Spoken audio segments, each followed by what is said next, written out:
बांग्लादेश में हिंदू बांधवों पर बीते अनेक दिनों से अत्याचार किए जाने के मामले प्रकाश में आ रहे हैं। इसी पार्श्वभूमि पर सकल हिंदू समाज की ओर से हिंदुओं के समर्थन में न्याय यात्रा निकाले जाने की जानकारी पत्र परिषद में दी गई।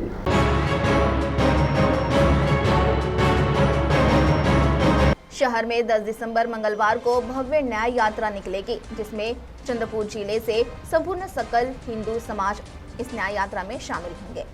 न्याय यात्रा यहां गांधी चौक से निकलकर जिलाधिकारी कार्यालय में यात्रा का समापन होगा।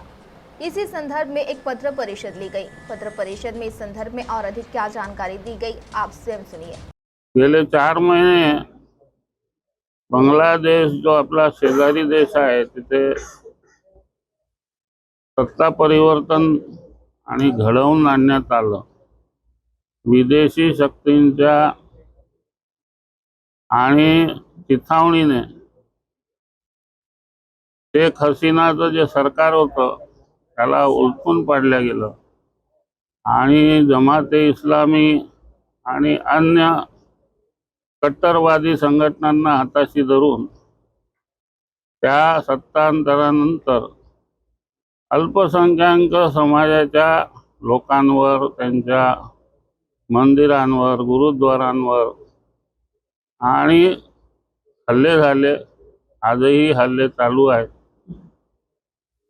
संपत्तीची जाळपोळ, दुकानं जाळपोळ, महिलांवर, मुलांवर अत्याचार, अशी भीषण परिस्थिती साधारण बांग्लादेश स्वतंत्र व्हायच्या पूर्वी आणि पाकिस्तानी सेना बंगाली लोकांवर ज्या प्रकारे अत्याचार करत होती त्याची पुनरावृत्ती एक प्रकारे आणि बांग्लादेशमध्ये दिसत आहे।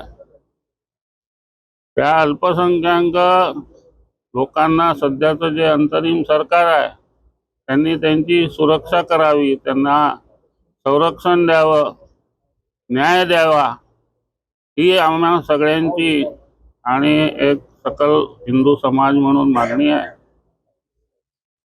10 केला त्यानी निमित्ताने आणि एक मोर्चा चंद्रपूर गांधी चौकातून कलेक्टर ऑफिस मध्ये जाईल। कलेक्टरला निवेदन देण्यात येईल। असं पूर्ण विदर्भात 10 तारखेला जागतिक मानवता दिवस असल्यामुळे या मानवतेसाठी आणि एक हुंकार, आक्रोश हा व्यक्त करणे ताकि आंतरराष्ट्रीय स्तरावर एक दबाव बनेल आणि बांग्लादेश सरकारला सद्बुद्धी मिळेल, यासाठी ही न्याय यात्रा आम्ही काढत आहोत। सीटीवी के लिए प्रतिनिधि वैभव रेयारकर की रिपोर्ट।